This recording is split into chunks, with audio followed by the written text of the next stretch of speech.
তো আজকের ব্লগটি সকাল থেকেই শুরু করে দিয়েছি। তো সকালে আর খাওয়া দাওয়া শেষ করে তো দুপুরে রান্নাবান্না রেডি করতে চলে আসলাম এখন। তো তারও আগে আমি একটা তরমুজ কেটে নিয়েছিলাম, তো ফ্রিজে ছিল, তো ভাবলাম যে তরমুজ কেটে একটু খেয়ে নিই। তরমুজ কিন্তু আমার খুবই পছন্দের একটি ফল।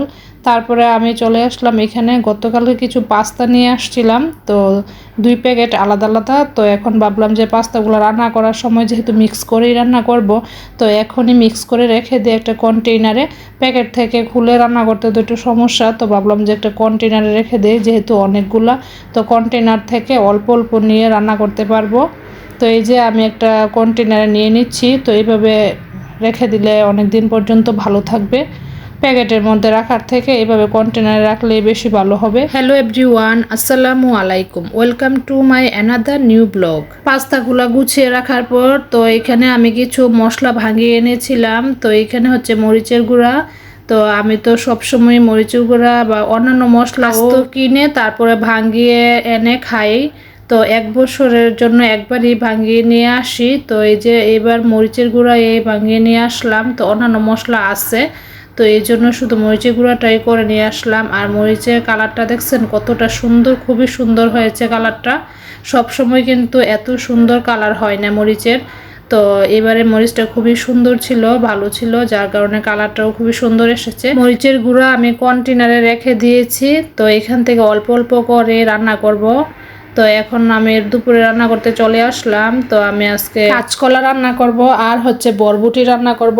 অনেকদিন হয়ে গেছে, কিছু বরবটি আছে, তো এগুলো আজকে রান্না করতে হবে, আর না হলে কিন্তু নষ্ট হয়ে যাবে। তো নিয়ে নিলাম আজকে কেটে। আর এদিকে আমি কার্পু মাছ ভেজে নিচ্ছি। তো এই মাছটা দিয়ে আমি আজকে কলা রান্না করব। বরবটি রান্না করার জন্য আমি এখানে সব ধরনের মশলা দিয়ে কষিয়ে নিলাম। তো এখন বরবটিগুলো দিয়ে দিচ্ছি, তারপরে দিয়ে ভালোভাবে নেড়েচেড়ে একটু কষিয়ে নিব, তারপরে পানি দিয়ে মাছগুলো দিয়ে রান্না করে নিব। তো এই যে আমি এখন ভালোভাবে মিক্স করে দিব মশলার সাথে বরবটিগুলো, তারপর একটা ঢাকনা দিয়ে কিছুক্ষণ ঢেকে রেখে দিব। তো এই যে কষানো হয়ে গিয়েছে, তো আমি মাছ দিয়ে তারপরে আমি এখানে পানি দিয়ে দিলাম। তো এইভাবে আমি রান্না করে নিই। তো সাথে আবার 1-2টা আলু দিলে দেওয়া যায়, তো আমি আর আজকে আলু দিইনি, এইভাবে রান্না করে নিব। আর এদিকে আমি কলাও কিন্তু কষিয়ে নিচ্ছি। তো কলা কিন্তু ভাপ দিয়ে আমি আর পানি ফেলে দিইনি আজকে। তো আজকে আমি এইভাবে রান্না করব। তো মাছ দিয়ে দিলাম কষানোর পরে, তো এখন আমি পানি দিয়ে দিব, তারপরে রান্না করে নিব।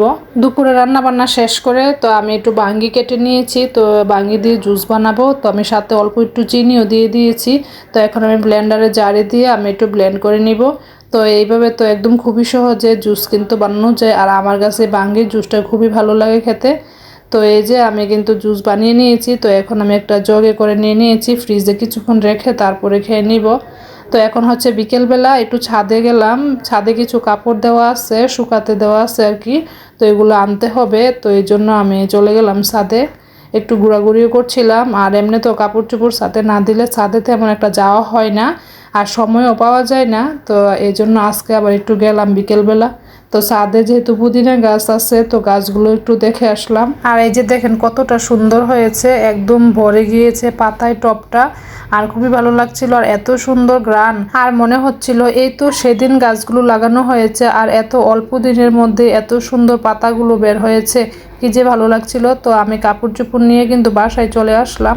তো এখন সবগুলো কাপড় ভাঁজ করে নিব। তো এই তো আজকের ব্লগটি এই পর্যন্তই। তো আপনাদের কাছে কেমন লেগেছে কমেন্ট করে জানাবেন।